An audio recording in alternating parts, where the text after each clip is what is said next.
Hi and hello, நான் doctor Jagadeeswari Rajalingam. இந்த சேனலில் நிறைய ஹெல்த் ரிலேட்டட் இன்ஃபர்மேஷன்ஸ் பார்த்துட்ருக்கோம் அண்ட் பேசிகிட்டு இருக்கோம். இதான் நீங்கள் என்ன ஃபர்ஸ்ட் டைம் பார்க்குறீங்கன்னா இந்த சேனல் ஷீத.com மறக்காமல் சப்ஸ்கிரைப் பண்ணிடுங்க. உங்களுக்கு வேர்த்தாதான் நீங்கள் செய்யக்கூடிய எக்ஸசைஸ்க்கு பலன் தரும். இது கரெக்டாக தப்பான்னு இந்த வீடியோவில் பார்ப்போம். நல்லா வேர்த்தாதான் நம்ம சூப்பராக ஒர்க் அவுட் பண்ணியிருக்கோம்னு மெஜாரிட்டி ஆஃப் த மக்கள் நினைக்கிறாங்க. ப்ராக்டிக்கலாக யோசிச்சு பாருங்களேன், நம்ம ட்ராபிக்கல் கண்ட்ரியில் இருக்கிறதால தான் நமக்கு வேர்க்குது.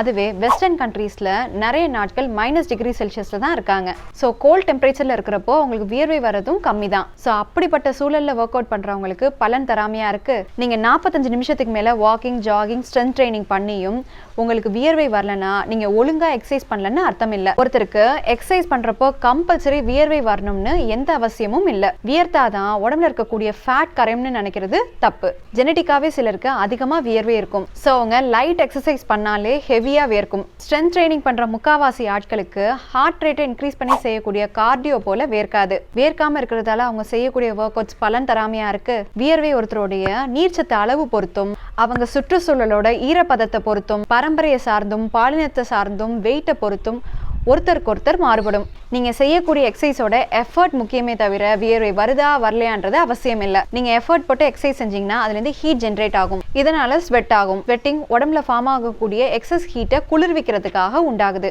இதை நம்ம சின்ன வயசு புத்தகங்கள்ல படிச்சிருப்போம். ஸோ நீங்க செய்யக்கூடிய எக்ஸசைஸ்னால உங்களுக்கு வேர்வை உண்டாகலைன்னா அதனால எந்த தப்பும் இல்லை. அதுக்காக இன்னும் அதிகமான ஒர்க் அவுட் பண்ணணும்னு அவசியம் இல்லை. நீங்க போடக்கூடிய எஃபர்ட்டும் அண்ட் ரெகுலரா செய்றீங்களான்றது மட்டும்தான் முக்கியம். நீங்க செய்யக்கூடிய ஒர்க் அவுட் பேட்டர்னை அப்பப்போ மாத்திக்கிட்டே இருங்க. அப்பதான் உங்களுக்கும் போர் அடிக்காது, நீங்க செய்யறதுக்கும் இன்ட்ரெஸ்டிங்கா இருக்கும். இந்த வீடியோல எக்ஸசைஸ் பண்ணா கண்டிப்பா வியர்க்கணுமான்றதை பத்தி பார்த்திருக்கோம். இந்த வீடியோவை ஷேர் பண்ணுங்க அண்ட் கமெண்ட் செக்ஷன்ல இன்னும் என்ன மாதிரியான ஹெல்த் இன்ஃபர்மேஷன் பேசலாம்னு சொல்லுங்க. இன்னும் ஒரு இன்ட்ரெஸ்டிங்கான வீடியோல பார்ப்போம். பாய்.